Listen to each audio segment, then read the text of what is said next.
We welcome you to another live edition of the Sports Box, brought to you by our friends at CrowdPlay.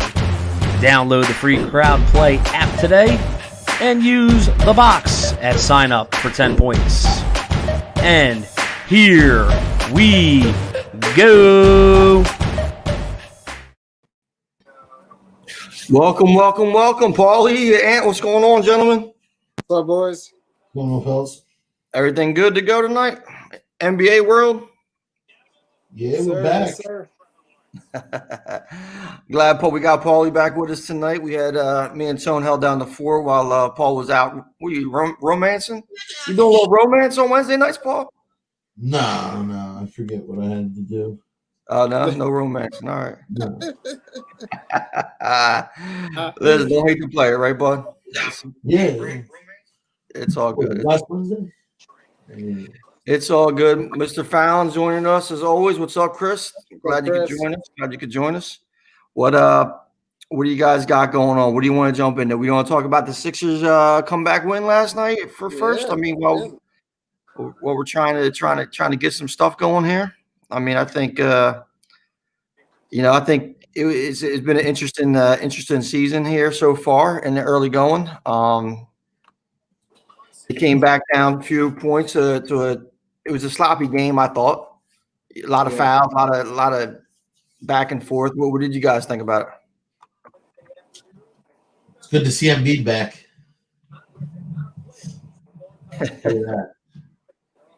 I mean, what Seth Curry hitting some shots down the stretch there, big three at the end. Like I said, I think this team. I didn't think it would be that dependent, but I mean, I think Embiid being on the court, they're a completely different team than what Sean's on already with the Simmons banter. But I mean, that kind of plays into what I was just talking about. I mean, the game Embiid set out, Simmons just had like a little run-of-the-mill game. He just never goes out, puts the team on his back. I mean, I still believe in him. He's just a completely different team when Embiid's on the court. So, and if he's going to be rested a lot this season, I mean, they're not going to be that 1-2 seed in the East. I mean, I don't. Danny Green was playing 4 minutes with the Lakers last season towards the end of the year, and he comes to Philly as a starter. I'm not fully on board with this whole lineup and roster. I mean, Seth Curry was a bench guy last year for Dallas. So, I mean, they still got a lot to prove. You're what, three games in? Is it 3 games in, 2-1, 2 comeback wins. In both games, they had to come back from behind. I mean, I still need about another 10-game sample to even give you any realistic comment on. And what do you think? I mean, what do you think about the rotation? What do you think about the play? I mean, obviously not. I mean, right now, I mean, it's really offensively to me. They're not right now too impressive. I mean, it just looks like they're a little out of whack. They're not really. They're not used to each other right now. I mean, I understand that.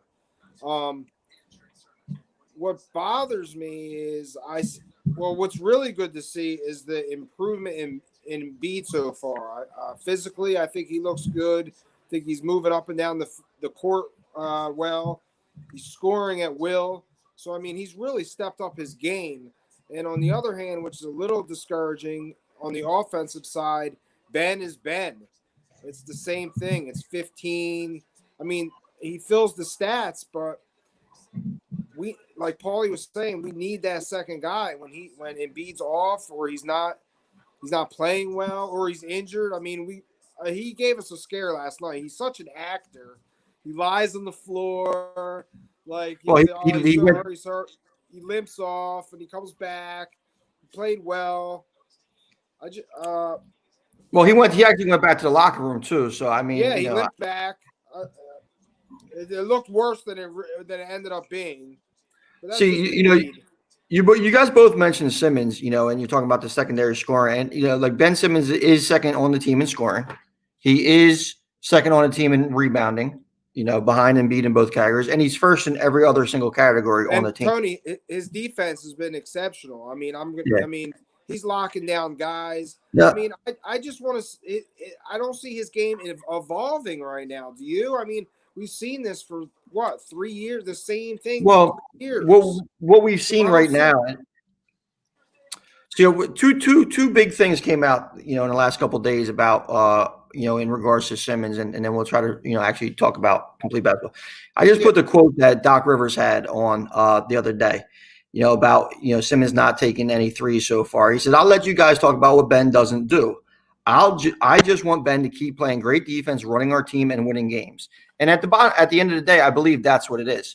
One of the things that I really did like came from Danny Green about trying to help Ben Simmons progress and work with him and saying some right things. And Green said that, that is part of the progression of Ben's game, that he's trying to work with him. And like, I'm going to take the whole Simmons thing out of it. What I love about that is Sixers finally have a veteran leader with a voice. Say what you want about Green on the court and everything like that. But that veteran leadership we haven't seen in a couple years. It wasn't from head coach. It wasn't from anybody else in that locker room. Even Dwight Howard. What's that? Even Dwight Howard's been great. He's mentoring guys. I mean, there's good things going on. I mean, it's too early to just too early to see. The team's got to gel. Well, see, the thing is too, when you're looking at offensively, where there have been struggles. Okay, so you have the struggle in the half court set, which has always been a Sixers Achilles heel. One of the good things though I did see is in spurts the ball movement has been beautiful. It in spurts. And a lot of it has to do with when Tobias Harris is moving the ball more. Like when Steph Curry hit that open three from the top, if you take out Seth Curry and put in who they traded for, Josh Richardson, that's probably a brick, or that's probably not a made shot. And Curry hasn't been lights out shooting the ball. Nobody has really been right now. But at the time you could see the progression. So it's like one of them things where you're like, you could see it coming, you could see it gelling. I think now, I don't know if you guys watched the TNT broadcast last night of the games, but I think now what you're saying, and Barkley did a great job of calling these guys out, is like, listen, you're 3-4 games in the season. What are you load managing? Right? You've had somebody, and people were like, oh, it's a short season. Not really, because some of these teams have been off since last March if they weren't in the bubble. So when you're looking at something like that, some of these teams have played extended, haven't played in a long, long time, and you're 3-4 games in the season and it's in a bubble. So I think that Barkley called them out for it, which is great. And I think Embiid, if you want to get this Sixers team gelling faster than you can, Embiid has to play every game. He has to go out there and choose a litter. Yeah. A little bit. We'll talk about some of the load management overall that they're already doing this year, because we mentioned it in our pregame and our preview, and that's one of the reasons why I said the Lakers probably won't get a number 1 seed, just because there's other teams out there, load management.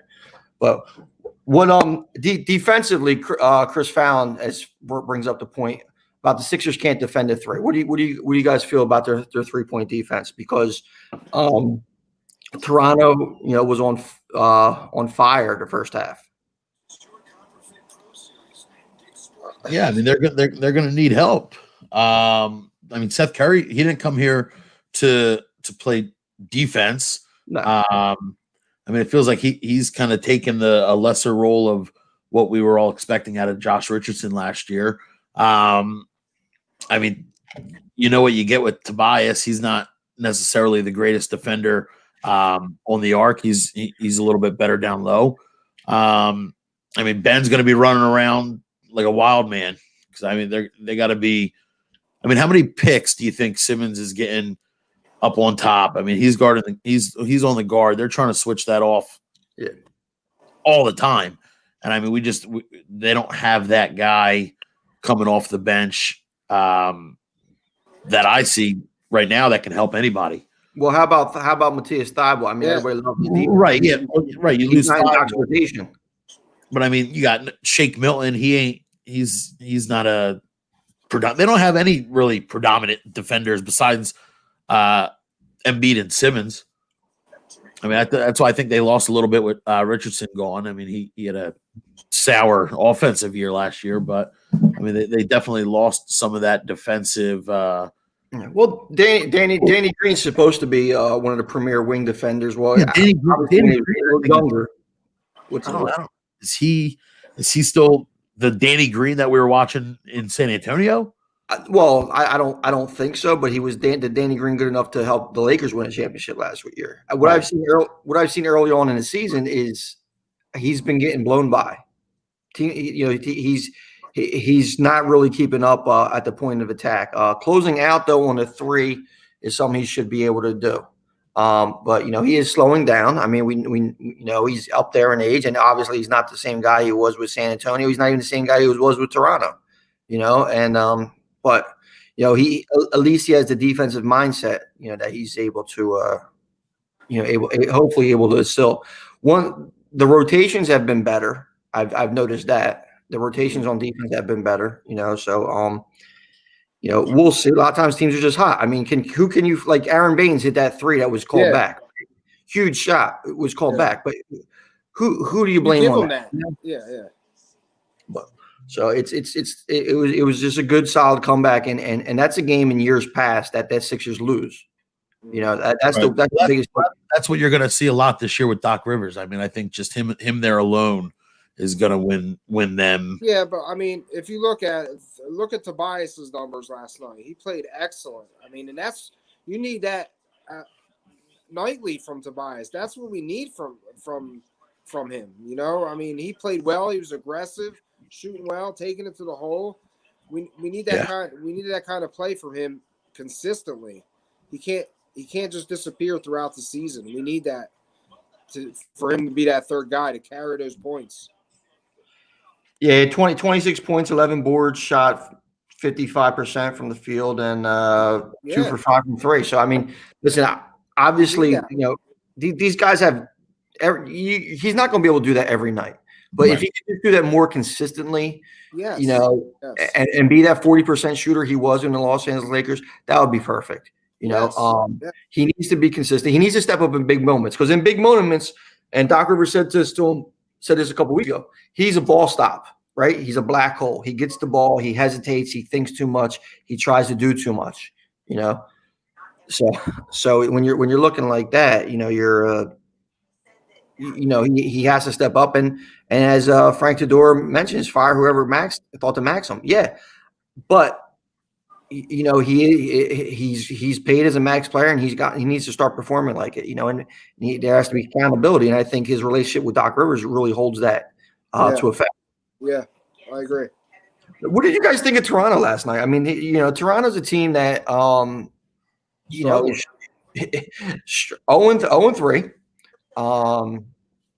So when I watched that game, I saw not much I like. I saw some regression. It was like from Siakam. Siakam looked out of place. He was foul happy. I mean, he just didn't look like a player that was progressing, the last 2 years. In the bubble, he struggled too. Let's not forget, he played bad in the bubble. Yeah, he was settling a lot last night. Settling for jumpers, shooting threes. I like him better. I like him better slashing. It just seems like he was a little out of whack. Yeah, he actually fouled out of the game. 8 for 23.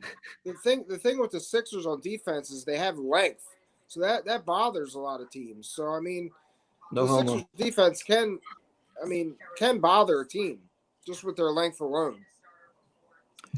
Yeah, I mean, and I think that really affected Van Fleet last night too. He got paid big money. He didn't have a good game at all. He had 8 points in 36 minutes. I mean, if you're a starter coming out there, I mean, listen, if that was Ben or that was Tobias, we're actually hammering them. You know what I'm saying? Yeah. I mean, I think that they're a team that really is taking a step down too. When you're looking at other teams off of a slow start, our boy Russ Westbrook and Bradley Beal in Washington, they haven't had a win yet, right? Russell Westbrook is averaging a triple-double, and they haven't even sniffed a win. And Beal's averaging 30, 32 a game. So they're pumping their stats. It's just they're not winning any games. Well, yeah, I mean, and that goes to show on Westbrook's entire career for the most part is he's not really playing a winning style of basketball. I don't know if they have the pieces really to be a competitive team, but Russell Westbrook doesn't have that talent that he's going to take the whatever team he's on and make him a winner. You know, he just doesn't play that style. Bradley Beal's a scorer. He's a one-way player. He doesn't play really any defense. And then when you look at the other pieces that they have, Denny Avita, Thomas Bryant, some of the guys in the lineup, they're young, they're raw, and they're just not going to get it done to the next level. Yeah, it's really playing out kind of as we probably expected. You know, these guys are just going to rack up their numbers, and they're going to win what 20 games. So now go back to Russ's old team. Houston hasn't won a game yet either. You know, Harden had 44 and 17, and they lose by 20. I mean, you know that's another thing. Like I think that people are sometimes overanalyze the stats that these guys put up in bad games. You know, and right now you can see the teams in the standings that play as teams. You know, the Hawks, Orlando, the Suns. You know, they're all playing as a team. There's not one guy dominating the ball, you know. So, and that's what's successful right now. Paulie, what do you think of Markelle Fultz down there in Orlando on the undefeated Magic? Fultzy. Listen, my Fultz. I mean, I mean, it sucks. It doesn't suck watching him do good. It just sucks how he ended out here in Philly. But I mean, even when he was gone, I was kind of said it a little bit last year. I don't think he was a terrible player. I just think he got a raw end of the deal here and didn't like the situation he was in. And I mean, he's going to show you. I mean, he got paid right this year. He got paid $50 million, something light. So I mean, maybe he's a little bit more comfortable now. You're going to start seeing he looks a lot more comfortable out there. He's matured, running his game exactly, and it's getting his own. And he's not a rookie on a scrutinized team with two other superstars that are all fighting for this clout. I mean, he's just kind of out there like playing his game of basketball, and that's what you're going to start to notice. So when you look at the Eastern Conference standings, right? I mean, you have Orlando 4-0, Hawks 3-0, Pacers 3-1, Cleveland 3-1, and you have the Sixers 3-1, right? Mm-hmm.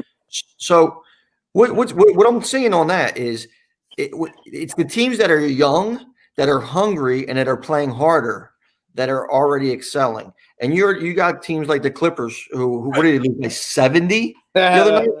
Yeah, it was crazy, right? You got no Kawhi, but. Well, I'm going to bring that point up a little bit later in the show about that. Right. But are we going 4 games? Are we going 4 games into the season and say that Cleveland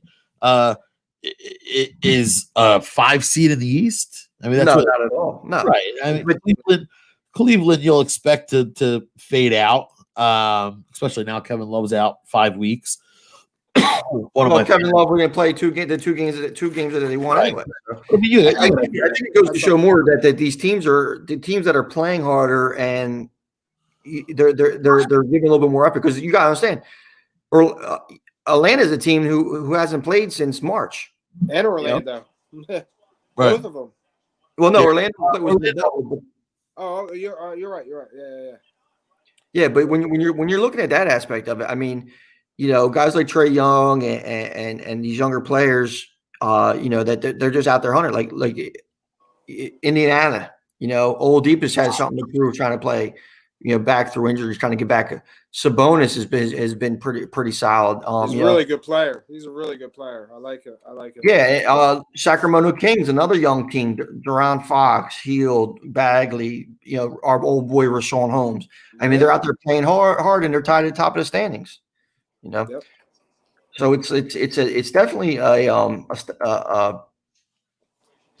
it's definitely a correlation between teams that are benching players for load management and the teams that are going out there and playing hard every night. Because you got to think too, a lot of these teams are back to back. A lot of these games are back to back, and they're back to back at the home court. So there's not too much traveling, you know. Yeah. Going back to the Fultz thing, my opinion is that the Sixers completely bundled that up. It's totally the Sixers' fault. That's just my opinion. I think it's the whole organization screwed that up. Yeah, I mean, I don't put much blame on Fultz. I really well, don't.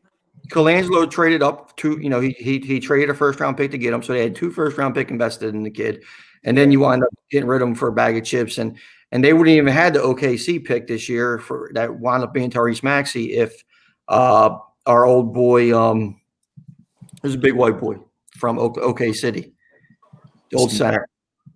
No. Muscala, Mike Muscala. Mike Muscala hit that 3 at the buzzer to give the Sixers the pick because it was going to be too low. So that's where the Sixers wound up picking. So it's going to be interesting to see, when these teams, like what teams actually are getting together. See if they can keep it up.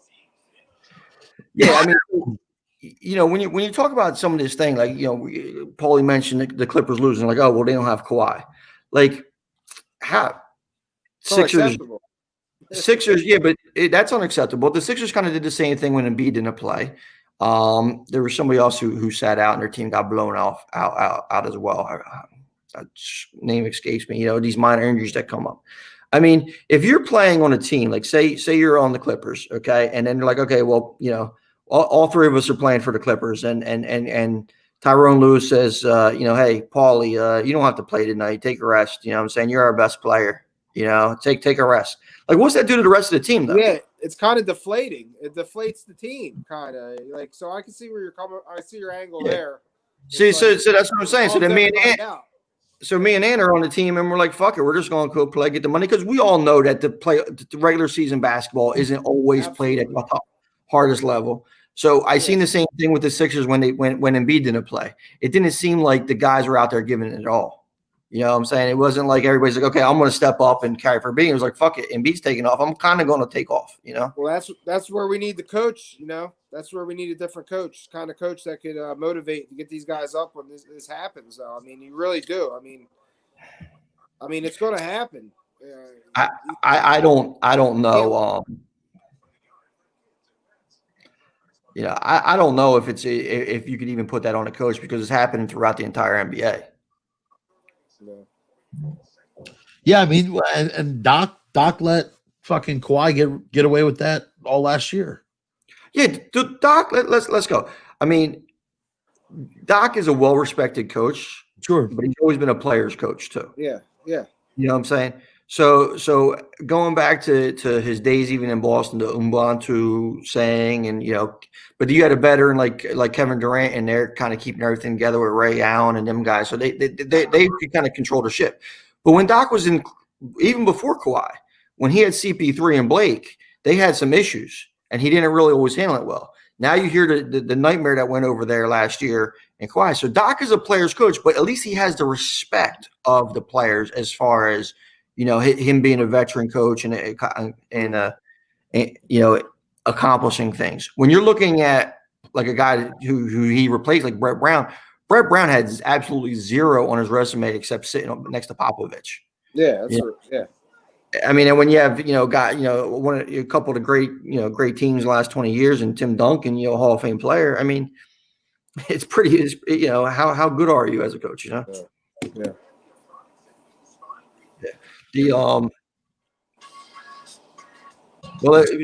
Mark Scotty mentions about the team like Brooklyn and how deep they are. That's they took a big hit with Spencer Dinwiddie, which is a shame. That's going to be a big loss. I mean, Brooklyn is such a deep team right now. I mean, they were smart with not selling out just to grab that third superstar, I think, because guys like Curtis LeVert and Allen and DeAndre Jordan, those. That sucks. Dinwiddie's out probably for the year. Right? Say that again? Dinwiddie's out for the year. They said ACL. Yeah, Dinwiddie's out for the year, but you know what? They still. I mean, you still got a shooter in Joe Harris. You still got Curtis LeVert. You still got the backup point guard. You still got Kyrie Durant. I mean, they're loaded. So they're lucky they didn't make that trade. And then something else happens to a solid combo guard like that Dinwiddie. Tordura mentions about Curry doesn't seem to have load management issues. You're right. A guy like Curry coming off injury, Durant kind of same way. Them guys have something to prove. I mean, and Curry's they've had a pretty front loaded schedule here too. I think are they the team with 5 games already? I think there's one team that's played. They played 4. It's 2-2, yeah. Yeah, so they're 2-2, and he's played all 4 games, and he's got that offense on his shoulders because besides Wiggins having a big game and volume scoring, there's not much going on there as far as 26-7, 26.7 assists. Who's that? Curry's averaging right now. Oh yeah, he had a nice game last night. We got 31, 5, and 6. And then Wiggins had 27 points on. He went 9 for 19, which is good for him. But they're not being. There's not another consistent scorer, and plus Draymond's out. So I mean, yeah. So look at how they mess these games up. You get Portland and the Warriors Friday, like New Year's Day. They throw on like NBA TV, 10:30 at night, but you'll have the fucking Bulls and the Bucks prime time. Like nobody wants to watch that. You don't want to watch the Bulls and the Bucks? No, I love to see my man Kobe White, Zach LaVine put on a show last night. I mean, listen, see that's the thing. Like I love even preseason basketball. I don't mind watching the bench guys play because I want to see a guy off the Bulls bench or actually. Number 4 pick Patrick Williams, see what he can bring to the table. That kind of interests me. I get a little deeper into it. Yeah. I brought this up now too. Speaking of injuries, John Morant out for 3 to 4 weeks. That's a shame because he's been putting on a show. Yeah, he's been playing really well, man. That's my number 2 fantasy pick. Is he? Yeah, 5 weeks. Well, at least it's not a season-ending injury, and I mean. You can look at it that way. It already ruins him because then he comes back and it's 5 weeks without him, and then another 4 after that where he's not playing. He's barely playing, and it's just I mean, he's averaging 26 a game. I mean, he's really stepped up and been a player. And they don't even have Jaren Jackson either. I mean, he's not going to be back for a couple other weeks. So they don't even have a time frame on him. Yeah, tough break for him. It's definitely one of them things where you're like, you hate to see a good young player, especially somebody with such athleticism, go like that. More so like my second fantasy pick, but that's all about the fantasy, huh? I got you. Nah, I mean, we were on Joss since last year. He's awesome to watch. It sucks watching players like that go down. Nobody wants to see it. And then you got games where they're supposed to be on prime time. That was like last year with the Warriors. It was just atrocious. They were on prime time every other friggin' week. And they had nobody playing, nobody there. They just obviously the name and everybody gets hurt. And you're watching fucking Andrew Wiggins lead a 1-36 Warriors team on prime time. Yeah, it's difficult. They don't, they do have the ability to flex schedule. Well, the thing that the NBA did is their schedule. They haven't even scheduled the second half of the season yet. Oh, really? Yeah. So when you're looking at it like that, it's not even scheduled. So, I mean, they'll have some be able to see what teams are what and what injuries are what. I'm sure we'll see a ton of Brooklyn and everything like that. Speaking of young stars, Joker quadruple double last night. Did you guys see that? Yeah. It's officially only a triple double, but he also had 10 turnovers. So that's a little bit of that's a little difficult, when you're talking about. He is a big man handling it. So I mean, there's give or take there. There's going to be a give or take. Did you see that sequence where there was 7 fucking turnovers in a row? The Rockets were just running down, turn the ball over. They would run down, turn over. Murray turned it over. It was literally 6 turnovers in a row. Yeah, I mean it was a little bit of a mad show. Paul just had to drop off for a second. Probably trying to get his KD up or something good like that. He's getting his prop bets in. Hey, oh yeah, got to get them. Anything you on tonight, Ant? What are you on tonight? Anything I good? didn't really look on the prop bets. Like I said before we went on, I'm on the Nets. I think they're going to take down the Hawks tonight. And See that little streak. The only two bets that I took tonight, as far as prop bets, were the 2 point guards that are in the game that you mentioned, the Brooklyn and Atlanta game. Okay. Neither of them play defense at all. Kyrie Irving, and you got the worst defensive player in the NBA statistically last year in Trae Young. So I took the overs on both of their points. I forget what they were all off my head. So I'm looking right now. Yeah, I think it was 25 and a half and 29 and a half, if I recall. 29 and a half for Trae Young. Right. Yeah. And then Irvin, 20. It's up to 26 and a half right now. Yeah, I got it. Over under's 240. That's high. That's high. So you know something Brooklyn? right there. It's probably going to go over. Brooklyn? Yeah. And Brooklyn's a 5.5 point favorite, right? Yeah. I got them at 6. I got it at 6. Yeah. Yeah, I'm just on the score app. I don't have an actual book up. Then we got tonight. We got what, Boston and Memphis. No job. I mean, Boston has to take that one easily, right? Yeah. What did I just do? Right now they're a touchdown, -7. Yeah, -7. So what do you like? You like Boston laying 7 in that? Yeah, I mean, if you're leaning, you lean 7, maybe the under too. That's where I'm at. Boston. How much are the Grizzlies going to score? You know what I mean? Maybe a little underplay right there. Speaking of the Grizzlies, there was a little heat this past week with Trae Young and Grayson Allen. Did you guys see that? Yeah, I saw the footage. He like tripped him, or there was some kind of leg sweep. Yeah, he kicked at him. Very subtle. Yeah. Who? Grayson Allen and Trae Young. Who kicked at who? Who do you think? Yeah, exactly. I didn't know if he was doing that as like a joke. Or I didn't know if he did it. Grayson Allen's been doing this stuff for a long time. It's a shame that he, some way hasn't taken his head off. Because I mean, if this was the '80s, Barkley probably would have already clotheslined him or something like that. Yeah, someone would have gave him an elbow already. Yeah, he would have did that one time and it'd been over. Even in college too. Even in college, it was a lot rougher back then. What do you? Then no Jimmy Butler tonight. Buckets isn't playing. No buckets. Bucks are laying 6. I mean, does the only way that he stay in this game is everybody's favorite hero gets on fire? Miami wins tonight. They got torched last night. Record game for the Bucks. However many threes they hit in the first half. They drop an egg tonight. Yeah, but they also I don't think a lot of the Bucks played the full game. The Heat coming off back to back, or the Heat coming off back to back? Who's coming off? They played last night. Last night. Same teams? Yeah. Yeah, well that's what the schedule's doing. Same team, same arena. I missed that last night. I was just paying attention to the Sixers. Yeah, the Bucks had about 105 3-pointers, and they had six players going to over 20. It's pretty crazy too that the Bucks are the team that hit 20, something like that.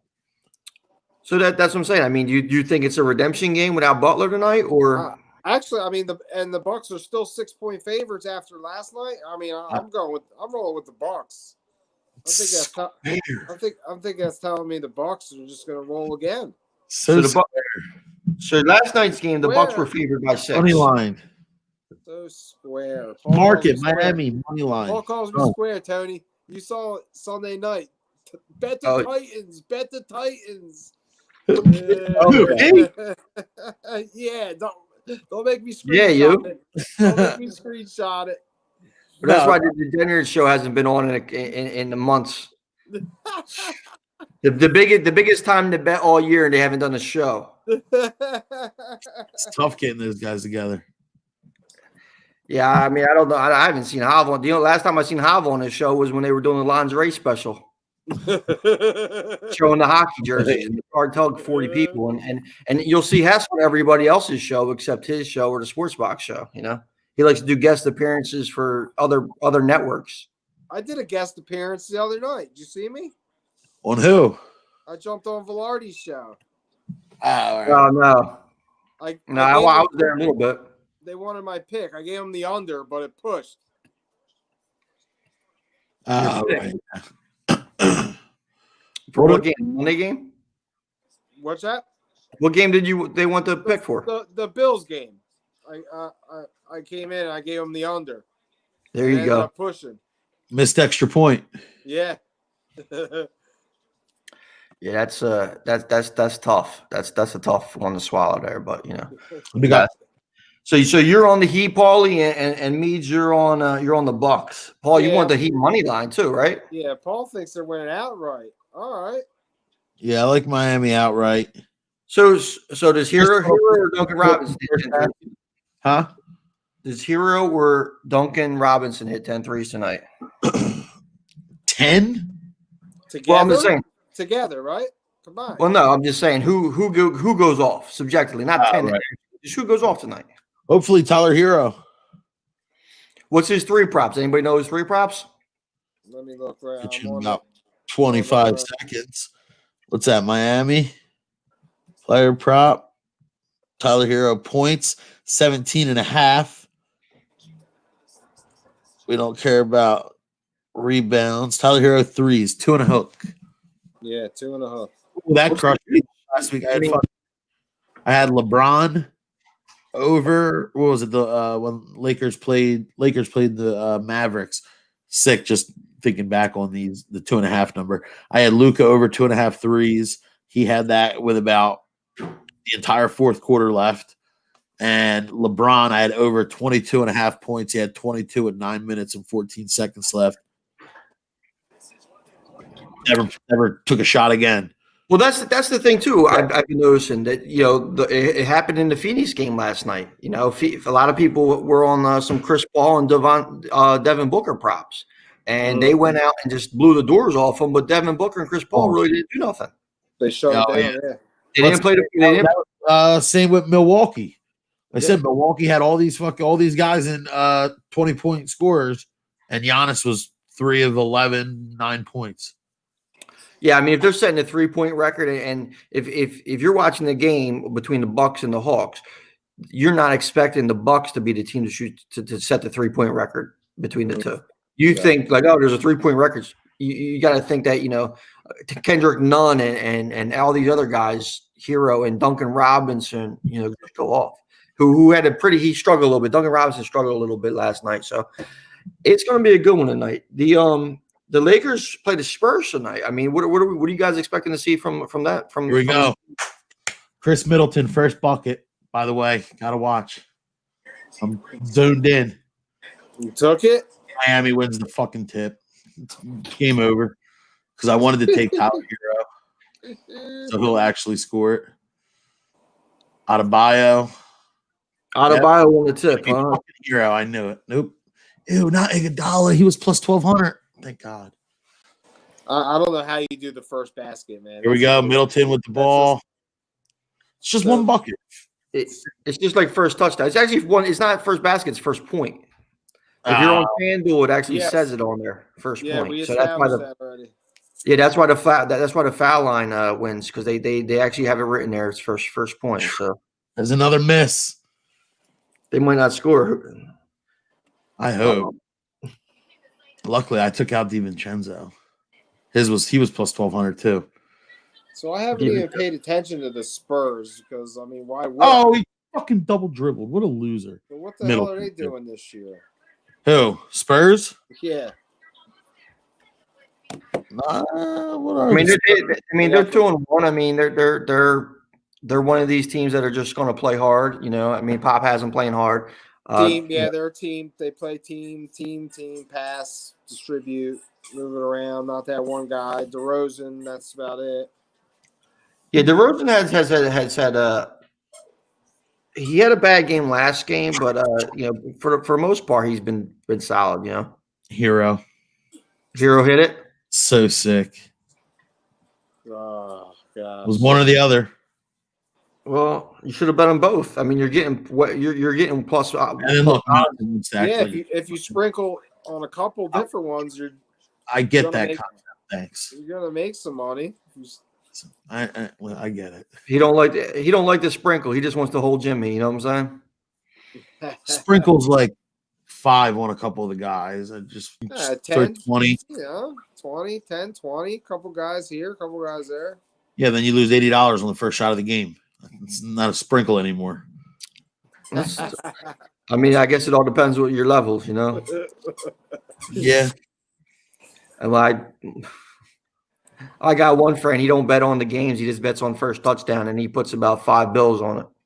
You know, when he hits, he's loving life, but he's losing about $1,500 to $2,000. Right off the bat.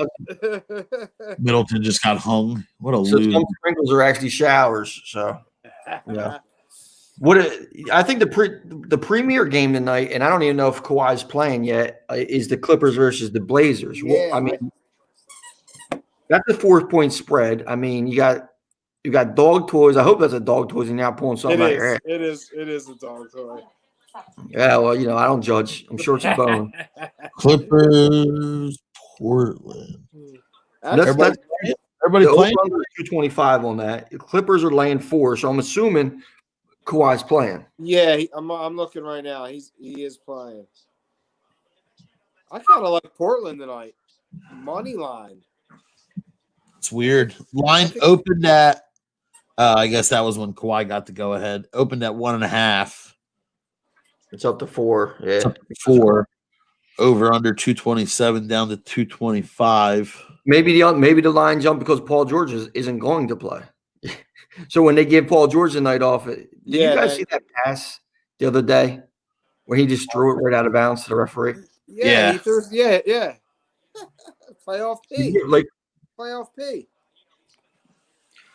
Clippers the full press to top the defense. Absolutely, our man Pronto's in the building. There he is. What's up, Darren? What's going on?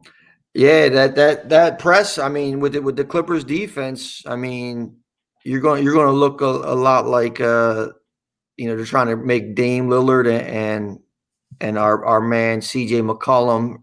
Shout out to the Lehigh alum CJ McCollum to bring up some bad memories for the Duke fans. But I'm repping a little bit tonight. Got my squad on. But yeah, we're playing at 8:00. By the way, struggling a little bit. But yeah, I mean, if we bring up that big game that Harden had, well, this was the team, Portland, that he had the big game against, right? And Harden had this great game. McCollum had 44 against him that game. They both had 44, right? Yeah, so Lillard. I mean, I'm not a math genius, but I'm okay with numbers. 44. If you score 44, I score 44. I mean, you're not really doing nothing, Yeah. No, I really do like Portland tonight. If I could hit these games early, I'm gonna back it in on Portland, I think, tonight. Yeah. So right now tonight on the early games, the only thing I'm in, I got the 2 overs, the point guard overs in the Brooklyn Nets game. I got them straight up and I got them bundled in a parlay. So that's the only thing I'm on. So, Paulie, what are you on tonight? You on any props tonight?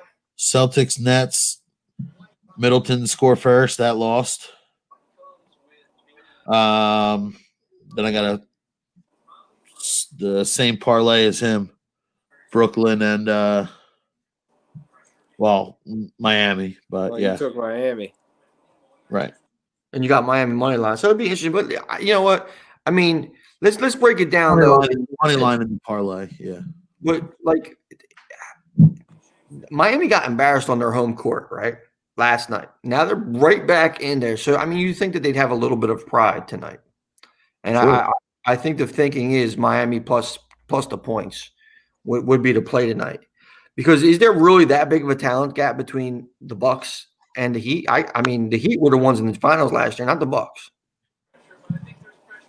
Yeah. I mean, I just don't think the Bucks aren't going to come out. And I mean, you're seeing it already now. Everybody's throwing air balls up, getting hung on the rim on dunks. But I don't think the Bucks are going to come out and shoot like that again. Like I said, they had a record first half shooting, and now you got Duncan Robinson coming out. He's hitting threes. Tyler Hero's hitting three. The Miami's a good team with or without Jimmy Butler. I mean, Jimmy Butler wasn't the best player on that team last year. He's the best veteran leadership guy on the team, and that's what he is. He's a dog. He's almost like a glue guy and gave that team personality. Right. They don't need him to go out and put up 25 a night for them to get a dub. I mean, I didn't think the Miami was that crazy tonight. Like I said, I mean, you're not. Hopefully, you don't got fucking Dante DiVincenzo and Brooke Lopez or Robin Lopez hitting every three that they can get. Or that's Brooke Lopez. No, yeah, I mean it's Splash Mountain, you know. I mean, hey, he's called Splash Mountain for a reason, though. But I mean, I'm thinking when you're looking at these teams, one of my buddies hit me up earlier today, and he was bitching about Chris Paul not hitting a prop bet. And one of the things that I said, because he had Chris Paul, I think was over 15 points. I think he only had like 6 or 7 last night. I forget, but he took off the second half. Famously, week one of the season, game 1 of the season, I'm on Kevin Durant over.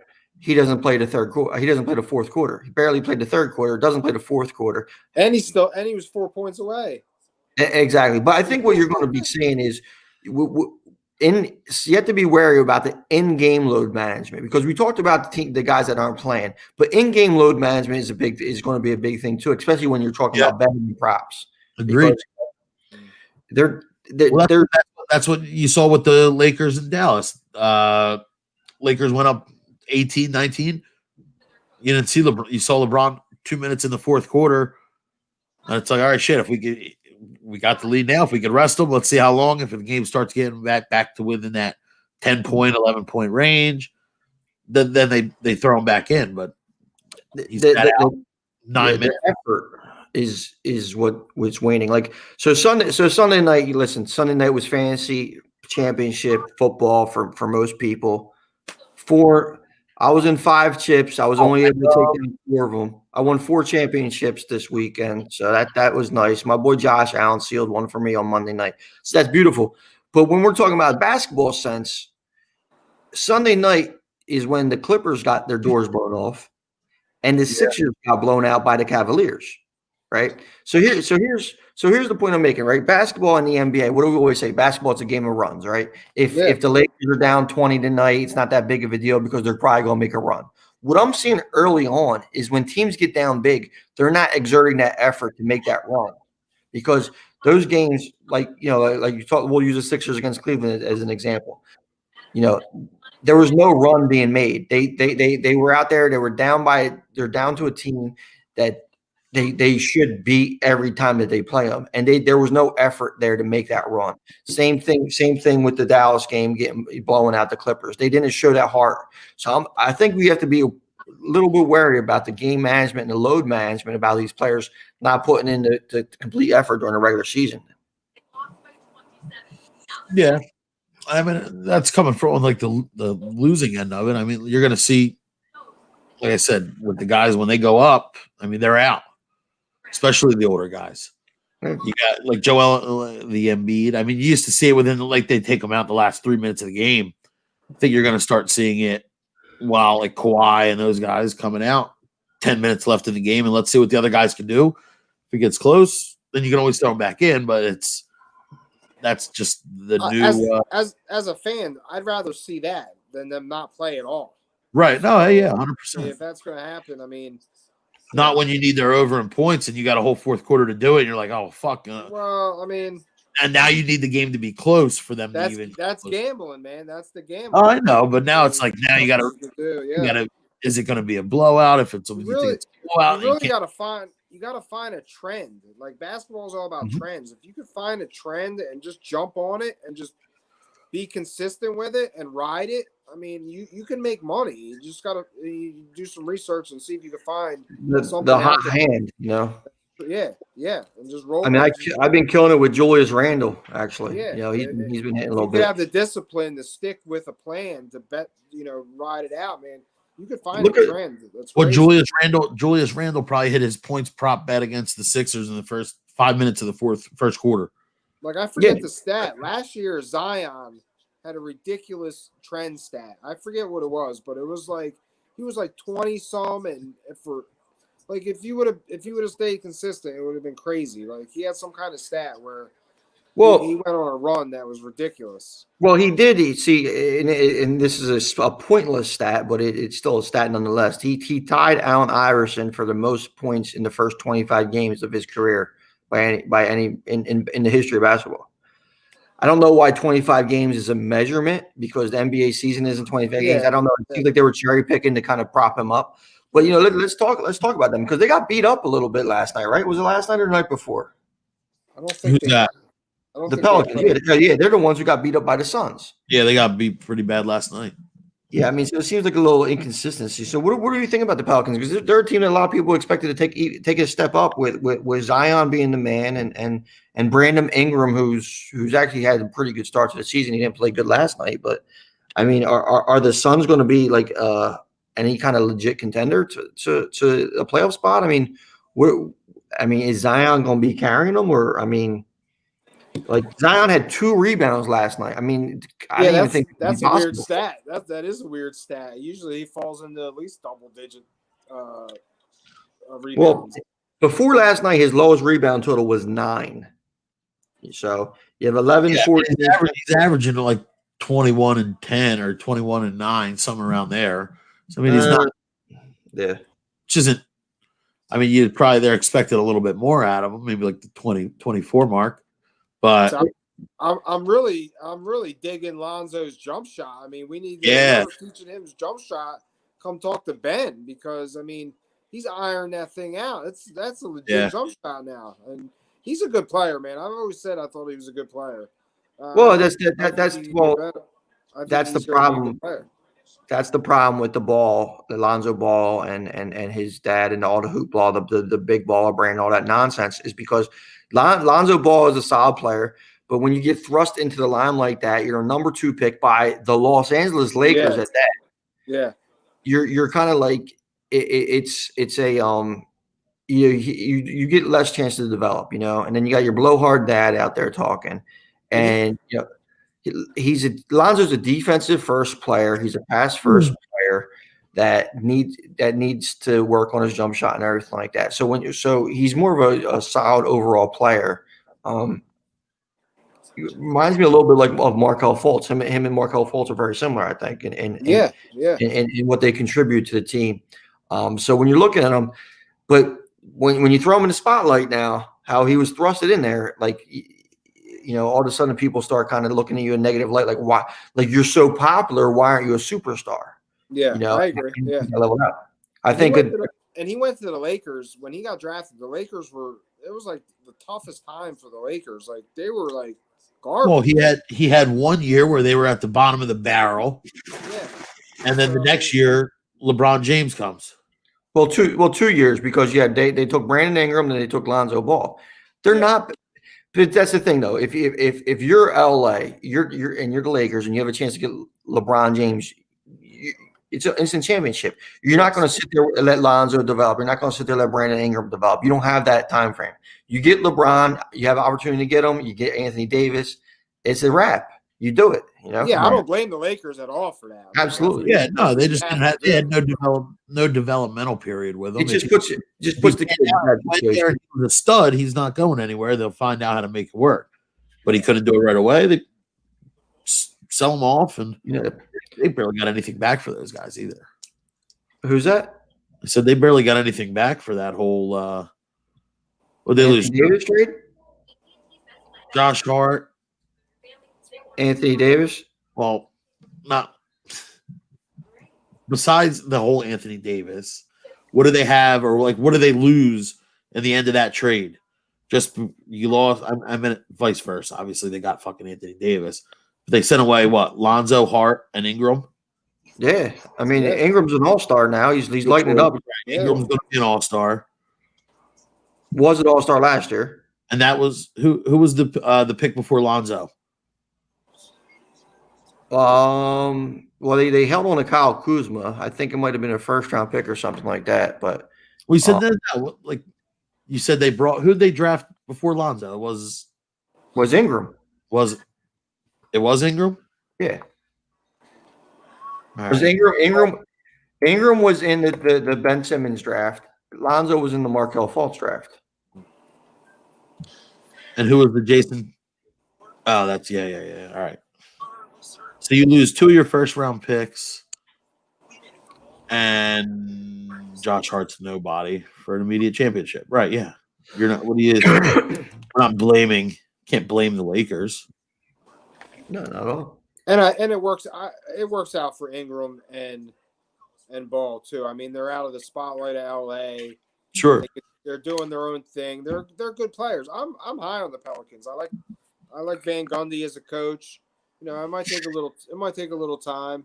But I mean, how many draft picks did they get back from? They got draft picks in didn't they? Aren't they involved with a whole bunch of draft picks too? Who's that? The Lakers? Right. That's what I was saying. From that Pelicans? trade, right? Yeah. Well, they had DeAndre Hunter trade in 2019, but that was sent over to Atlanta. I don't remember everything about it, but you know, and let's not forget too. The Lakers at that point before they got Lonzo Ball, LeBron, and everything like that, they had D'Angelo Russell. So D'Angelo Russell, Lonzo Ball, and Brandon Ingram were their young core. Yeah. None of those players have developed in a championship yet. So I mean, you know, it kind of worked out a little bit for the Lakers, like things kind of always seem to do if you look from an NBA perspective, you know, and how rigged it is if you want to believe certain aspects of things. They got the Lakers 21, 23, and 24 first round picks. So which are going to be, you know, Right. They'll be traded somewhere else. They'll be involved in something else eventually. They'll use those. Yeah, I mean, I don't know if you even if you even want them, you know, to a certain extent, because I mean, if you're looking at it, yeah, you're looking at 20 or maybe 30. You're looking at 25 and above, no matter how you cut it. But you know, I mean, maybe we'll be in a position to draft Bronny James, which in a 2023 draft is he in, or 2022 draft? Yeah, I think it's 2023 draft. That's a kid too. Like you talk about Lonzo Ball and like all the pressure these kids come on. Yeah, that's going to be crazy. Like people are like, oh, you know, these idiots are like, oh, we'll take Bronny James at number 1 in 223. Listen, Bronny James isn't a top 25 player in his class. ESPN has the top 25, and he's rated at 25, and I think that's just to keep his name on the list. Yeah, because and it's unfair for the kid. I mean, Jordan's kids went through it. You know, like the other day. A couple of weeks ago, someone was telling me how, you know, Jordan's kids sucked at basketball. I'm like, well, 2 of them played high Division I basketball, and one was at Illinois when they were, you know, on a championship run. So I'm like, you know, like sucking is a variable term, because if you play high Division I, you don't suck at basketball. You know what I'm saying? Yeah. Like, so Bronny, Zaire Wade, these kids, one of the best players in the Big East at Rutgers, Ron Harper Jr., Kenyon Martin Jr. I mean, imagine being Scottie Pippen's kid. I feel bad for that kid. His mother's fucking half the NBA. I mean, you know, I mean, she's my age. You know what I'm saying? Like, yeah. But like these kids, man, that, you know, and Lonzo Ball was caught up in it, and LaMelo gets a lot of hate too because of it. You know, I mean, it's like. There's so much pressure on you. You got to be able to maintain. I can't imagine. It's tough. I can't. And then here's a question for you. I don't know, Paul, you remember this or not, but who the number 1 prospect in the 2023 class is the son of a lottery pick from the Cleveland Cavaliers? Any idea? Lottery pick from the Cleveland Cavaliers. Yep, and it's not LeBron James's kid. He played with LeBron. I want to say Jefferson. Richard Jefferson? No. Paulie's staring at his phone or something. So I'll just go. It's DJ Wagner, Wani Wagner's son from camp. Yeah. So he's the number 1 player in the class. You know, it's hopefully these kids will get a chance to play ball this year. But you know, I got one of my old players actually playing with him too. So over there in Camden. That's cool. Yeah, so it is pretty interesting to see. You know, you say that, but yeah, but Bronny James is 25 in that class, and you know, I think you're right. They just keep his name up there, just to keep it up there. Yeah, and I'm not mad at it at all. You know. So that's actually 2024 draft. what's that? That's the 2024 NBA mock draft. Well, it's a 2023 If class. they have to go to, It's the class of 2023. do they So have the to go? kids who graduate in high school in 2023. Yeah. Right. Elijah Fisher. Yeah, there's DJ Wagner. He's still at Camden too. That's pretty sweet. Yeah, I mean, Cannon has a kid Lance Ware there last. I mean, it's you kids that can touch you. 12 on whatever bullshit website this is. What happened? I said you got Bronny at 12. Well, I don't. Whatever bullshit site that was. Yeah, ESPN. Yeah, here you go. Just sitting there. Yeah, I mean, so when you're looking at you got DJ Wagner at 1, Jalen Lewis. I mean, you're talking about the 2023 class. Mikey Williams, who's an explosive guard, he gets a lot of hype. But yeah, so you got Bronny Wagner at 25, and listen, hope the kid does great. I don't see it. I mean, if you look, the kid looks like his mom. He's getting big. We'll see how it happens, but. Anyway, guys, listen, it's going to be a fun night of ball tonight. We got some college games on. Who's your any college football picks? No one's Florida. playing. A lot of guys out for Florida. Big spread. But Trask is playing. Over 65. It's got to be the over. Yeah, I mean, if you're going to do anything, I don't know. A lot of guys are missing from Florida. A bunch of receivers. Some of their top players aren't playing. Well, Kyle Pitts isn't playing. Kyle Pitts is a stud. Yeah, Kyle Pitts is Darren Waller 2.0 for the most part. Yeah, I mean, he's smart not to play. Yeah. I mean, I'd go over. I would go over. Oh, you better get that in. That comes on now. It's coming on. Wisconsin with a sweet cover for me. Yeah, they were down what? They were down 2 touchdowns, weren't they? Yep, 14-0. I had them too. Yep, they were down 14-0, tied it up at 21, and in the second half they just put it up. Sucker. Good play. Yes, man. Had the under too. Yeah, the under what? That In that game? wasn't even close. I would never bet under in a bowl game. Yeah. You know what I was on last night? Listen to this sick parlay before we get out of here. I had the Texas team total of over 35, and I had the Miami team total of over 30.5. Right? I get the alert on my phone that De'Aaron King is out of the game. I'm like, oh, that's done. And then I still get the alert. That same Allinger is out for the game. And I'm like, I don't even bother to check the scores. I wake up with money in my account because both of the overs hit anyway. Hey, Yeah. I love it. But anyway, gentlemen, any big plans for the new year before we get out of here? That backup from Texas went off last night. He did. What's the New Year's in the Meads household looking like? I'm just gonna do a good dinner, nice big dinner, drinks, just hang out. What else are you gonna do? Yeah, Paul, how about yourself? I'll be there. You'll be there. Paul, You said drinks and dinner. He's on. That's it. That's it, nephew. All right. What are we back next week? Yeah, next Wednesday night, more fun in the sun, I guess, right? Yeah, man. So I guess we'll hit you guys with the outro. Always a pleasure. Happy New Year. Oh, Happy New Year. I'm not even gonna say it. All right, peace.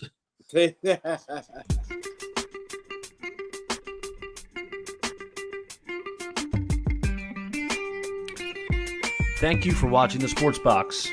Follow us on Facebook at Sports Box Show, Twitter at Sports Box Show, Instagram at The Sports Box Show.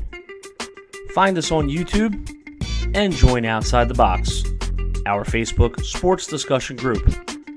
The Sports Box is brought to you by our friends at CrowdPlay. Download the free CrowdPlay app today and use promo code THEBOX at sign up for 10 points. See you next time.